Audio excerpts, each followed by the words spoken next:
the things that you go through along the way are what turn you into who you become. Absolutely. And you will miss out on that. I think of that with my properties, full stop. We bought the first place in Lake George and I was terrified. And like I said, I thought if it doesn't work, it's okay because I can cover it. Then we bought the second place and it was less than a year later. We were sitting at the first place and I told my dad, yeah, we just made an offer on this other house and I just found out it got accepted. He could not look me in the eye. He was shaking his head as if I had told him I had done this horrible thing. And he just said, I'm so worried you're going to overextend yourself. And because I'm not from a world of people who do these types of things, his words really mattered to me. And I started panicking even more, thinking, is this the wrong idea? Is this crazy? And then once we launched that property and I saw how it started to work again, I thought, I needed to trust myself and I knew what I was doing. And then I was talking That gives you confidence though, and decision-making skills and the ability to make quick decisions that you're going to have to learn as you grow in that like real estate investing journey and entrepreneurship. And you talked about the obsession with boutique hotels now. I am one of those people. And just a few months ago, it seemed like a crazy idea because the cost of commercial real estate is going to be much more than a single family home. Is, yeah. And also, who am I? What do I know about buying commercial real estate or doing all of these things? So much like yourself, I said, I'm going to go back to school. I signed up for a certificate program through Cornell because they have one of the best hotel schools in the world, commercial valuation. I'm in the middle of it right now. And very quickly, you start to realize people do this all the time.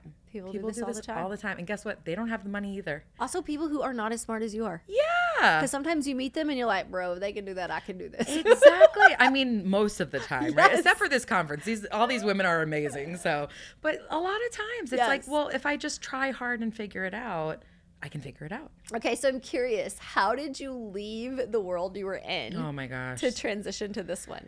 So sadly, to be honest with you, COVID happened. Yep. And obviously I did a lot of work on crisis communication. So we were focused on closing hotels, turning hotels into hospitals. Okay, wait, so we went from Michael Kors to the hotel industry. So Michael Kors, then I worked for a year at a company called Birchbox, which was like a tech beauty startup. I worked with their founders. I had built the international communications team at Michael Kors. Birchbox had done an international acquisition, which overnight gave them presence in the UK, France, Spain, and Canada. Which is why you lived internationally. Well, no, actually. So I was still living in New York at the time, but I was there to really set up their international communications team. It was incredible. Their founders are just the most amazing, impressive women. But really what I saw when I left Michael Kors was I loved working with all of my international teams. I didn't love fashion. I like getting dressed. I really care about presentation and whatnot, but that industry wasn't what was making me excited. It was working with the international teams, traveling to all these places. And I thought to myself, wait, if I could do PR in the travel industry, now that could be really exciting. But at the time, I went to work for Birchbox for a year because any of the traditional hotel companies I would interview with or the airlines, they would all say, but you don't have hotel experience.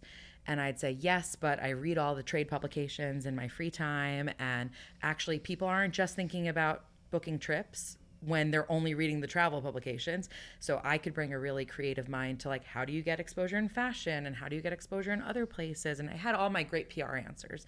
And it still was a no. So I went to Birchbox for a year.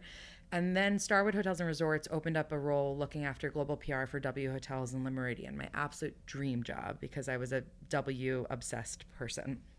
And I went for that interview and I remember having my answer of like, why me? And even though I'm not coming from travel, and the hiring manager kind of stopped me and was like, no, we like that you come from a different background. We like to have varying viewpoints here. And they really saw it as a strength. I can even feel that, like how good that feels for somebody to be like, no, you're exactly what we need. Exactly. Especially after all those no's. And being so young at the time, like now I'm very confident in like, if I'm not a fit, then like you said, it's not a fit, right? Whatever. That's no big deal. But to hear it's like, oh, I was right all along. And actually, you know, when Marriott acquired Starwood, the number one thing they said is we were exclusively watching you guys in marketing and comms. Marriott was amazing and still is amazing at operations, but Starwood was amazing at branding and PR and storytelling. And so that's why, because they brought in people from all different viewpoints and they didn't just do things by the book. So you move into this new role. Move into the new role. It is even better than you can imagine. One of my first trips was flying to Nice and then being taken by a helicopter to Monaco for a team meeting. I mean, it's just, and staying in the best hotels in the world and being treated incredibly. It was amazing. So how did you end up moving to London? To Europe? One morning London, we woke. Is London Europe? Yeah. London's Europe? Well, Brexit would say no, but yes. One morning in New York, we woke up to an email from our then CEO saying he was stepping down and that the company was exploring alternative options, which essentially meant it was for sale. Yeah. And after a kind of drawn out process and it being a few different contenders, Marriott bought the company.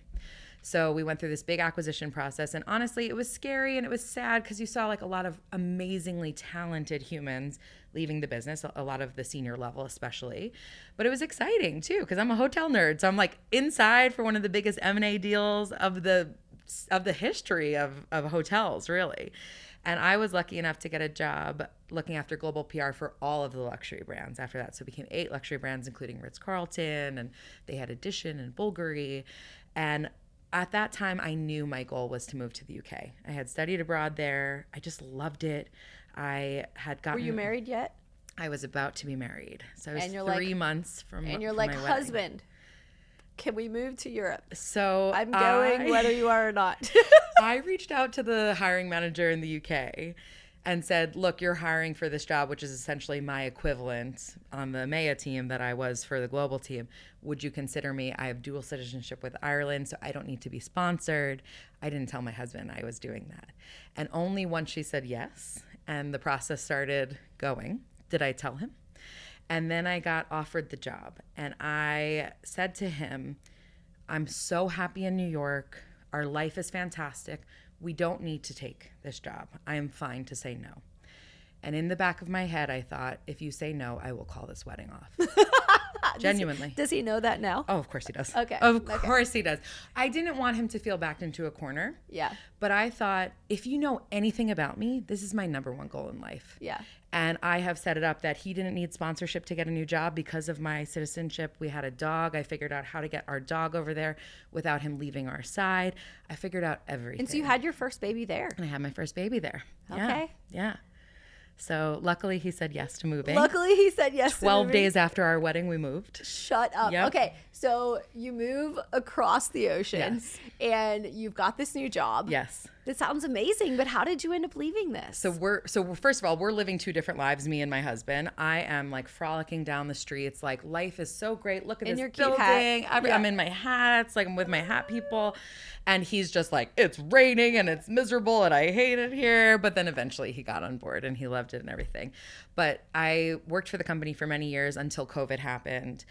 They did a big reduction in workforce. So I was very lucky that they only brought me down to 3 days a week. They got rid of a lot of people, furloughed a lot of people because no one was traveling. None of our hotels were open, so we weren't making any money.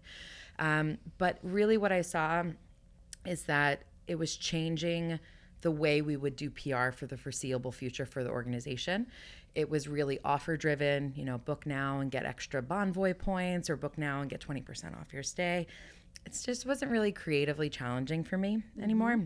So a woman who I used to work with on W Hotels, she had become the CMO of a new luxury cruise line that was starting. So she asked me to come and launch that with her from the PR perspective. Okay, so I have to admit, you have had a really fun career path. Fun. From clothes to, it's like every girl's dream, right? From clothes to travel to now cruises and then Airbnbs. This is I think you're in the wrong direction for a book. I think you're trying to write something that doesn't have as big of an audience, and you could totally cater to a lot of women who would think of this as a dream life story. Honestly, fun was really my guiding light for a long time until right before I had my daughter. Then I started to try to think a bit more strategically. Yeah. But really that was what I would always ask myself was is this job going to be fun? Am I going to be excited to go to work every day? That's a huge blessing. Not a lot of people get to say, is this job going to be fun? Such a privilege. It's how's this job going to pay? And it wasn't always like that. My first job was in a bagel store, as every good Long Islander's first job is. I've had some really bad jobs along the way, but I got so lucky that one thing would lead to the next thing would lead to the next thing. So COVID comes and we're transitioning. We're launching a cruise line now. that was a lot of fun. But then I started working for a travel technology company. Again, a bit more of a intentional, strategic move. They had a great maternity leave policy. I knew I wanted to have my child. And so we had my daughter, and then unfortunately my mom is very sick. So about 10 months after she was born, we decided to move back to the US. And because we made that move is why we bought our first place and what landed me into this amazing world of short-term rentals. And are you now a full-time investor? No, I have a day job, and I just landed a new day job. You do? Yes. Which is? Working for Airbnb. Shut up! You didn't lead with that. I know. Well, it hasn't started yet, so I'm...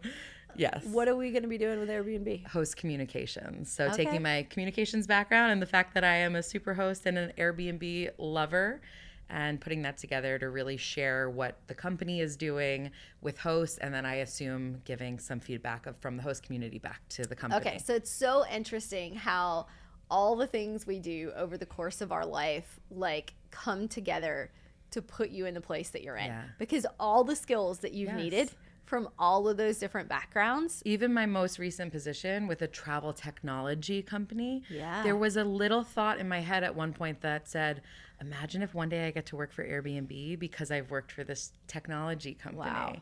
And I just thought that was a dream, and it's still a dream, and I haven't started yet, but I'm very excited. So if you're going to leave our audience with 3 tips on how to bring in these branding and PR strategies to their real estate business, what would that be?